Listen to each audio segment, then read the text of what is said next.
Assalamualaikum warahmatullahi wabarakatuh. Perkenalkan, nama saya Desiana Pertiwi dari Fakultas Ilmu Kesehatan, Program Studi Ilmu Gizi, Universitas Esa Unggul. Di sini saya akan mempresentasikan proposal PKMK saya, yaitu donbu atau donat bulat yang berisikan sayuran.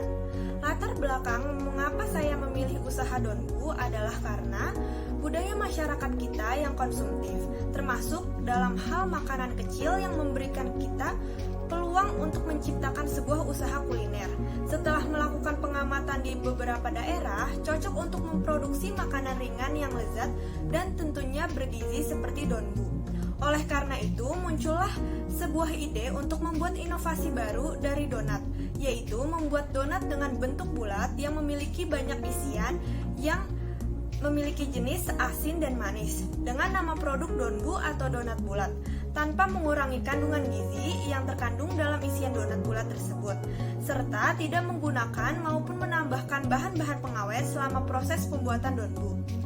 Untuk penggorengan donbu akan digunakan minyak yang higienis sehingga masyarakat tidak perlu khawatir karena produk yang kami ciptakan tidak terdapat efek samping yang membahayakan kesehatan konsumen seperti batuk-batuk setelah mengonsumsi donbu tersebut. Selanjutnya ada gambaran usaha. Donbu atau donat bulat sendiri merupakan makanan yang berbahan dasar tepung dan kentang yang memiliki berbagai bentuk. Isian dari donbu itu sendiri juga berbeda dari donat pada umumnya. Donbu ini berisikan berbagai macam sayuran yang diolah menjadi krim yang enak dan lezat, sehingga dapat dikonsumsi oleh berbagai kalangan. Donbu memiliki ciri khas tersendiri dalam produk ini, dan juga sebab kesadaran masyarakat akan konsumsi sayuran telah meningkat. Selain itu, produk ini juga mengikuti tren gaya hidup masa kini yang tentu saja berorientasi dalam globalisasi sehingga peluang pasar untuk produk saya cukup tinggi. Donbu selain bermanfaat bagi kesehatan, juga belum ada yang menjual donat ini di pasaran. Oleh karena itu, produksi donbu sangat tepat dijual di tempat yang ramai pengunjung seperti daerah wisata. Pada dasarnya, orang lebih suka mengonsumsi jajanan yang murah dan higienis. Berikut merupakan analisa SWOT dari usaha donbu. Yang pertama ada strength, yaitu donbu memiliki rasa yang enak dan bernutrisi tinggi, serta memiliki kemasan yang inovatif. Donbu juga merupakan jajanan yang dapat dimakan kapanpun dan dimanapun, serta dapat dijadikan alternatif penunda lapar. Selanjutnya, donbu berisikan sayuran yang sangat baik untuk kesehatan, serta dibuat tanpa bahan pengawet. Selanjutnya ada weakness, yaitu produk donbu ini masih baru sehingga masih jarang dikenal masyarakat. Lalu opportunity pada usaha donbu adalah masyarakat Indonesia yang sangat responsif terhadap produk yang unik, dan tingkat konsumsi sayuran yang kian meningkat membuat produk ini tentunya telah memiliki peluangnya sendiri. Dan yang terakhir ada trade usaha donbu, yaitu kondisi bahan baku yang tidak bertahan lama dan resiko tindakan plagiatisme yang kerap terjadi di Indonesia. Selanjutnya yaitu metode pelaksanaan yang terdiri dari praproduksi, produksi, pengemasan, produksi publikasi, dan pasca produksi.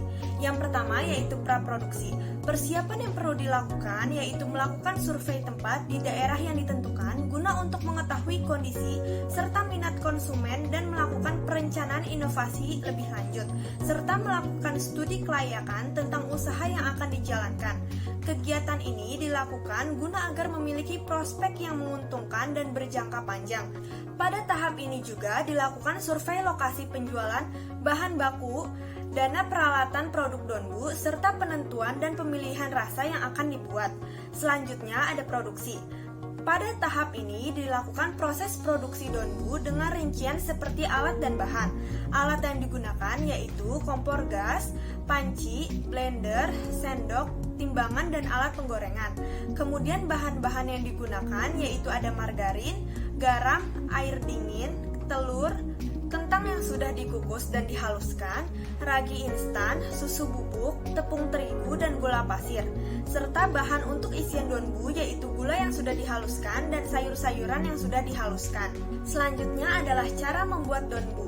Pertama, siapkan wadah, masukkan kentang yang sudah dikukus dan dihaluskan, tambahkan ragi instan, susu, gula pasir, terigu, dan telur. Lalu campur adonan hingga rata. Apabila adonan sudah tercampur, bisa tambahkan bahan-bahan seperti garam, mentega, lada dan air secara perlahan-lahan, dan kemudian uleni adonan tersebut hingga kalis. Selanjutnya, blender kol, labu, wortel, bayam secara terpisah. Jangan lupa untuk masukkan air. Lalu diamkan adonan tersebut selama 15 menit hingga terlihat mengembang. Dan apabila adonan sudah terlihat mengembang, pisahkan adonan menjadi 4 bagian.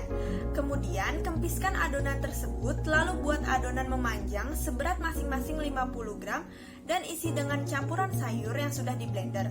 Diamkan adonan kembali selama 20 menit. Setelah 20 menit, sambung adonan yang memanjang tadi hingga membentuk segitiga. Selanjutnya, siapkan penggorengan yang sudah dipanaskan terlebih dahulu. Lalu, masukkan adonan dan biarkan hingga masak kurang lebih 20 menit. Lalu, angkat dan dinginkan hingga uap pada kue ini tidak ada. Kemudian, donbu siap untuk disantap. Selanjutnya, yaitu tahap pengemasan produk donbu. Pada tahap ini, dilakukan pengemasan produk donbu dengan mendesain kemasan yang unik dan menarik. Setiap kemasan produk donbu berisi 2 buah donat bulat dengan desain futuristik ramah lingkungan. Pada kemasan donbu diberikan ulasan singkat mengenai pentingnya mengkonsumsi sayuran.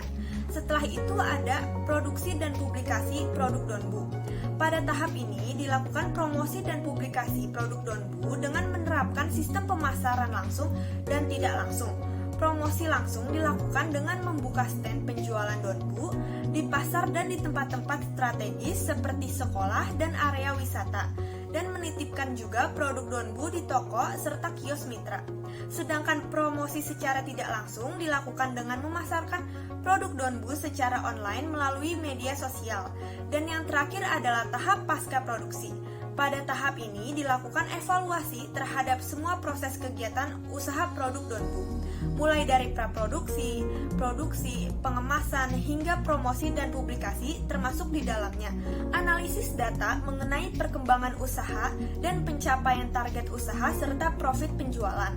Tahapan akhir yang dilakukan kegiatan pelaporan yang berisi laporan data kegiatan dari tahapan persiapan hingga tahapan pasca produksi. Tahap pelaporan digunakan untuk mengetahui rangkaian kegiatan usaha dan keuntungan yang diperoleh sebagai bahan evaluasi. Selanjutnya yaitu rincian biaya donbu. Yang pertama ada biaya pembelian peralatan yang berisikan kompor dan gas, wajan, pisau, piring, talenan, gelas takar, nampan dan serbet, sendok, garpu, serta timbangan adonan. Jumlah biaya yang dikeluarkan untuk membeli peralatan tersebut adalah Rp1.213.378. Kemudian ada biaya habis pakai yang berisikan kentang, tepung terigu, susu bubuk, gula pasir, ragi, garam, telur, mentega, kol ungu, labu, wortel, dan bayam. Jumlah biaya yang dikeluarkan untuk membeli bahan habis pakai tersebut adalah Rp2.370.000. Berikut merupakan contoh gambaran dari donbu atau donat bulat yang berisikan sayuran. Di dalam satu kemasan terdapat 2 buah donbu. Pada satu kemasan donbu tersebut dijual seharga Rp20.000. Donbu ini sendiri memiliki ukuran yang cukup besar sehingga dapat membuat kenyang. Kesimpulan dari proposal PKMK donbu ini yaitu dari hasil pembahasan tersebut dapat diambil kesimpulan bahwa usaha donbu ini dari segi ide, target pasar, hingga rencana keuangan berupa modal dan lain-lain memiliki prospek yang menjanjikan ke depannya. Tantangan terbesar dalam pemasaran dan promosi produk donbu berupa cukup banyaknya pesaing dengan produk serupa. Maka dari itu, target pasar usaha ini harus tepat sasaran dan meyakinkan. Sekiranya itu saja yang dapat saya sampaikan mengenai proposal PKMK donbu. Kurang lebihnya saya mohon maaf apabila ada kesalahan. Terima kasih atas perhatiannya. Wassalamualaikum warahmatullahi wabarakatuh.